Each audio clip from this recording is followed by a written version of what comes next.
dis souvent, les gens ont l'impression, puis c'est correct, qu'un Parlement est une institution figée dans le temps. Évidemment, il y a tellement d'histoires, il y a un aura de décision, il y a une fierté aussi à vivre et revoir ce que l'histoire nous enseigne. Mais là, on est rendu ailleurs. C'est la preuve, c'est la confirmation qu'on peut maintenant voir plus loin, aller plus loin, innover, créer ce nouveau pavillon d'accueil. C'est la fusion parfaite, c'est le trait d'union entre la mémoire, l'histoire et la nouveauté. C'est ce qui nous permettra, avec une espèce de liberté d'action, bien sûr, mais avec une immersion dans la démocratie.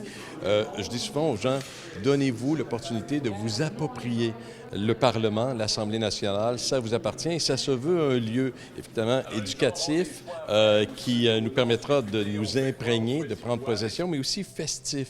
Et c'est en ce sens-là qu'on a maintenant un outil qui, je pense, nous démarque de tout ce qui peut se faire à travers le monde. Je donne quelques éléments. D'abord, l'élément central, l'Agora, ici à l'Assemblée nationale, qui nous permettra avec l'Oculus et qui nous permet, qui est une espèce de puits de lumière, de méga puits de lumière, de ressentir évidemment le frisson de l'Assemblée nationale, de l'institution avec la tour et le drapeau qui flottent également.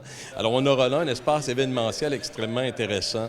S'ajoute à ça un mur narratif qui nous raconte en quelque sorte on est quoi, on vient d'où, on va où maintenant, un mur qui sera aussi évolutif avec énormément de zones qui nous ouvrira également la façon de faire sur l'adoption des lois, le travail des parlementaires. Vous savez que c'est important aussi de faire en sorte que dans un outil comme celui-là, on puisse faciliter le travail des parlementaires, valoriser le travail des parlementaires, créer ce lien-là entre les citoyennes, les citoyens et leurs députés. Alors, des zones, donc, d'immersion à ce chapitre-là. Il y aura des jeux, c'est très aussi ludique, une zone destinée aussi aux plus jeunes, où ils pourront aussi nous laisser leur vision de la société qu'ils souhaitent, dont on se servira.